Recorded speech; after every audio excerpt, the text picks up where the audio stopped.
There's a rich history of axe making in Maine. The height of that was really in the early 20s, 30s, and there were 12 or 13 axe companies, one next to the other on the Messalonskee Stream, cranking out hundreds of dozens of axes a week. It wasn't just axes made in Maine for Mainers. You'll find Maine-made axes from, here to California.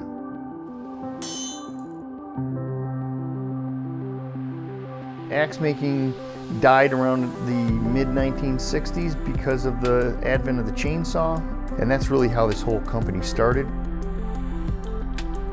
Brant Cochran really started out as a restoration business. In August of 2015, we had an 8x8 space at Thompson's Point and started restoring axes. Fall of 2016, we were in our tent talking to people and saying, hey, we're gonna start making our own axes. And a young man named Gabriel McNeil came in our tent and we told him about it. He said, who's gonna do it? And we said, we have no idea. And he said, well, I think I know how to make axes.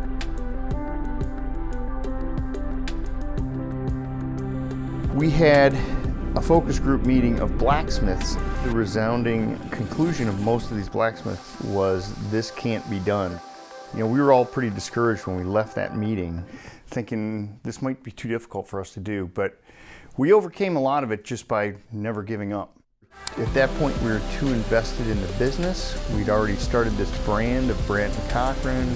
We'd been restoring axes for about 1.5 years at that point, and so for us to think this is just going to die in the water and it's not going to happen was really not acceptable. In April 2018 is when we sold our first Allagash cruiser.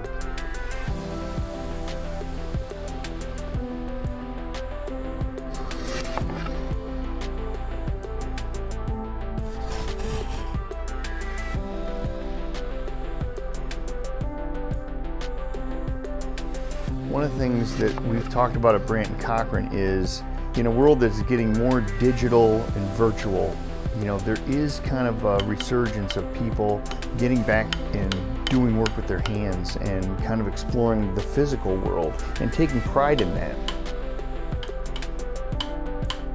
People are craving that satisfaction in taking something that was a block of wood or a block of steel and turning it into something.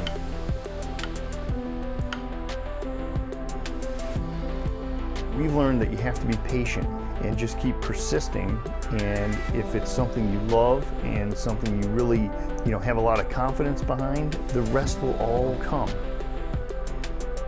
The product that you're making has value and is quality, and you're going to put your name behind it, which is what we did with the Brant Cochran name.